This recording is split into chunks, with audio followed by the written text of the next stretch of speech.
I mentioned in the previous episode with the G major prelude that you can think of it as part of a pair with the D major one, which we're going to talk about today.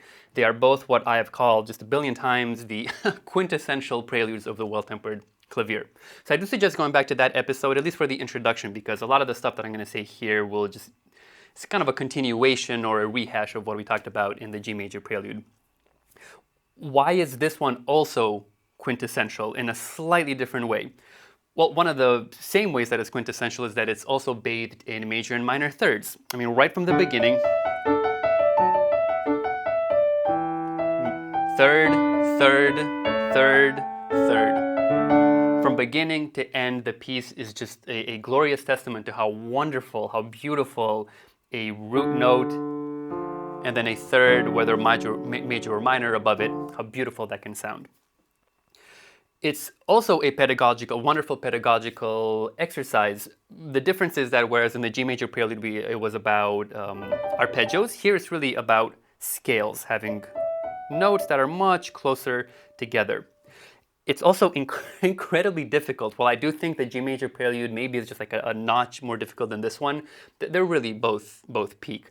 And here you need a lot of 3, 4, 5, a lot of fingerings where the fourth finger is raised above 3 and 5, and just very powerful, strong technique for playing scales at a very high speed throughout the entire piece. It's like a minute and a half, something like that. So a lot of endurance as well. The big difference, and what I want to focus on in this episode, is the harmony. So in the G major prelude, I find it exemplary for rhythm, for pulse, for dance. And here, I find the harmony to be really the exemplary part. So in this episode, I don't want to we will do a little bit of harmonic analysis that we've done before. Let this be the last time we we dig through that. But I want to think of the harmony more at a high level and think what Bach does to just make the harmony so gorgeous. And then we'll spend like a minute or two at the end to just briefly touch upon some of just a trick or two for the very difficult technique that you're going to have to master for this piece. So let's dig into it, the harmony. First, just a tiny bit of harmonic analysis to get our bearings. The piece starts with a 2-5-1, just like almost all of these pieces start like with a 2-5-1. So we're in the key of D major. This is D major, E minor, A major, back to D major. Very clear. To find the chords in this piece should be really like second nature at this point, especially because so many of them start out with one of the major or minor thirds. So it's really quite clear. After the 2-5-1, what Bach does, he takes us on like a little bit of an adventure by modulating. Well, no, it's a little bit of an adventure, but it's also in a modulated key. So remember that in so much of music in the classical repertoire, so Baroque, classical, romantic, so on and so forth, you start with a key, a tonic key, and then you pretty quickly modulate to the dominant. So in the key of D major, the dominant is A major. And sure enough, that's what happens here. So in the next section, you'll see that we have a G sharp, which comes from the A major key. And here we have another pretty standard harmony, just like a 1-2-5-1 is very standard. Here in the key of A major, we start on D major. Remember, so we resolved to D major, but we've now in the key of A major. This is like the 4 in A major. So we're on the 4 chord, 2 chord. This is a B minor. This is the 5 chord, E major. God, that's so beautiful. Again, just beautiful third. So now we're on F sharp major. This is the 6, 2, B minor, 5, that's E major, back to the 1. A major. So pretty straightforward. I mean, it's just rattling it off. So it's about like a 4, 2, 5, 6, 2, 5, 1. Just beautiful diatonic chords in the key of A major. You can apply this to the rest of the piece. You'll notice that it's somewhere in the middle it goes, the beginning happens again. In fact, the same section that we just talked about here, but we're in the key of G major so that we can immediately modulate to D major, so we can go back into our home key. The interesting part, and the part that I want to focus on here, is actually in the middle. I think one of the things that makes the Well-Tempered Clavier, the harmonies in the Well-Tempered Clavier so gorgeous is, and so iconic, quintessential, I'll stop with the word quintessential, is that Bach uses these diminished seventh chords for just an enormous amount of tension. I mean, diatonic harmonies are beautiful, 2-5-1s and all that stuff. Very, very, very gorgeous. But there is a tension in so many of these pieces that is exemplary here. Let's just find it real quick. So the harmony here is pretty funky. It's kind of hard for me to follow except for this diminished seventh stuff. So we're okay, yeah, we're on B major to E minor. That's a resolution. Okay, from F sharp major to B minor, and here we go.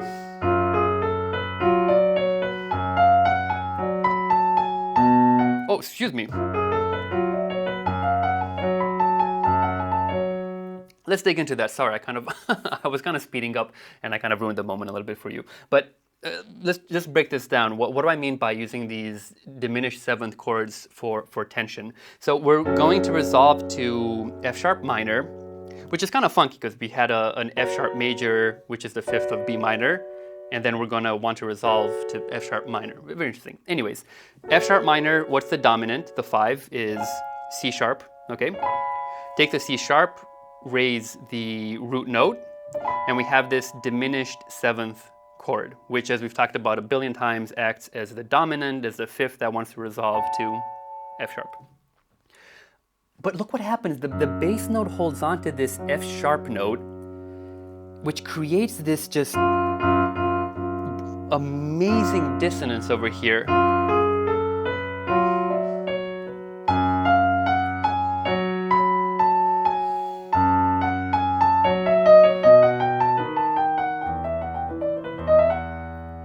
So we have this diminished seventh chords, which wants to resolve to the F sharp, and we're really honing in, really bashing into this, leaning into this dissonance that happens from holding onto the root note of F sharp while we've got this diminished chord over here. Even the very fact that we're using a diminished chord instead of just a regular C sharp 7, that adds to the dissonance, to the tension.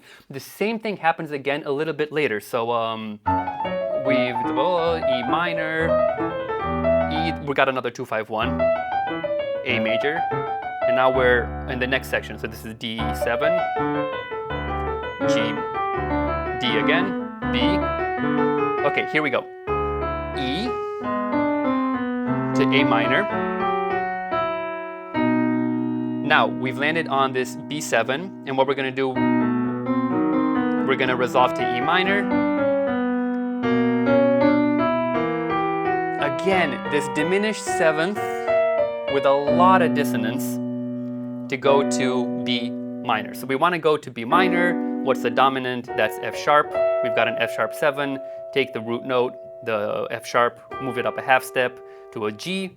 We've got this, let's call it a G diminished seventh chord, which is going to be used to resolve to B minor. But this G diminished chord, which already has a lot of, it just feels a little different. If we hold on to this, to this B note in the bass, because again we want to resolve to B minor. We have this tension over here, this just amazing tension.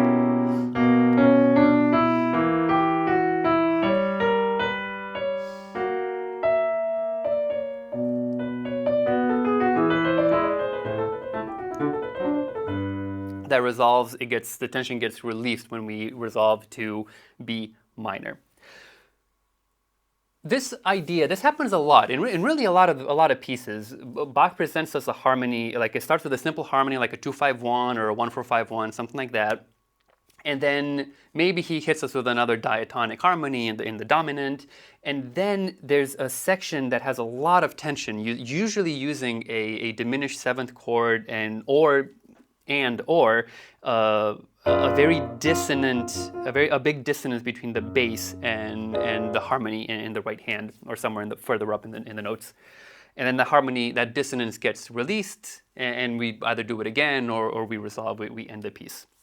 This, I think, is one of the most amazing parts of the Well-Tempered Clavier, the amount of tension that Bach can create, which usually happens in this idea. And this was what, let me philosophize a bit. This was 350 years ago? It is wrong to say that music is just music is harmony, rhythm, and melody. That is very reductive. I understand why people say it, and it is wrong.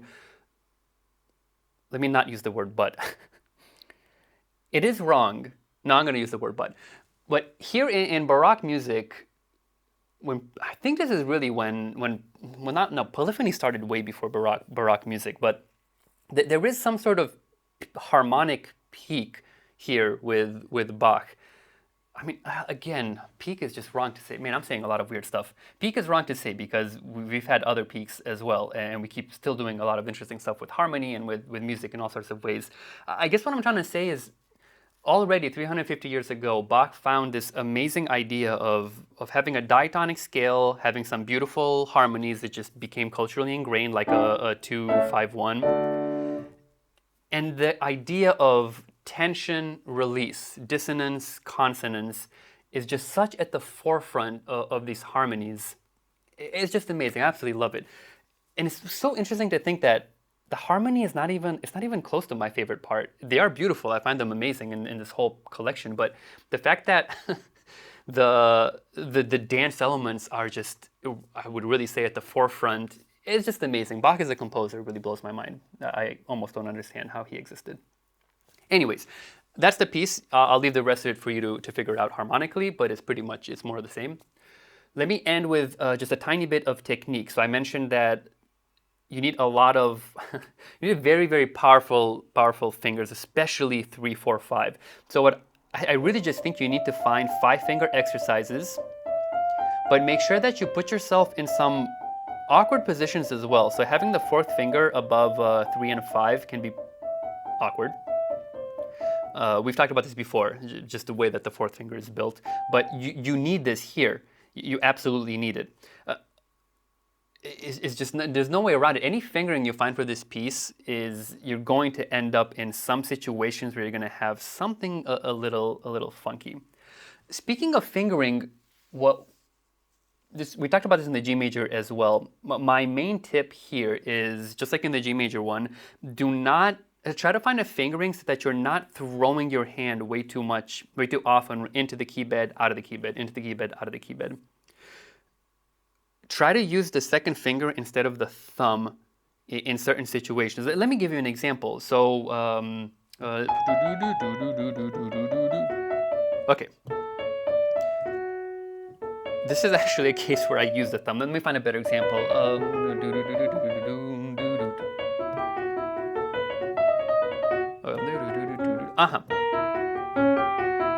Okay, here's an example. So in this section, these are the notes. If I were to use a thumb here, which is a little, if my hand is already in the key bed, it's a little more natural. But since I'm already out of the key bed, using a 2 is much better here so that I can keep my thumb around this section so I don't have to, let me exaggerate, in of the key bed, out of the key bed. Excuse me, this is a bit of a contrived example. There's others.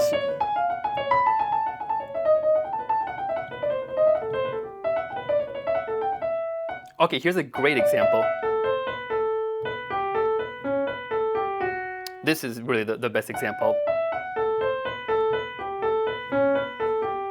You can do this. You can jam the thumb into the key bed and then back out with it, but you'll find that it is difficult at this speed, at this tempo. You end up losing some of the momentum. So you need, just like in the G major prelude, you need to get used to having your hand alternate between positions of narrow hand shapes, wide. Here we're narrow, wide, and then back to narrow. So having this exercise is good as well.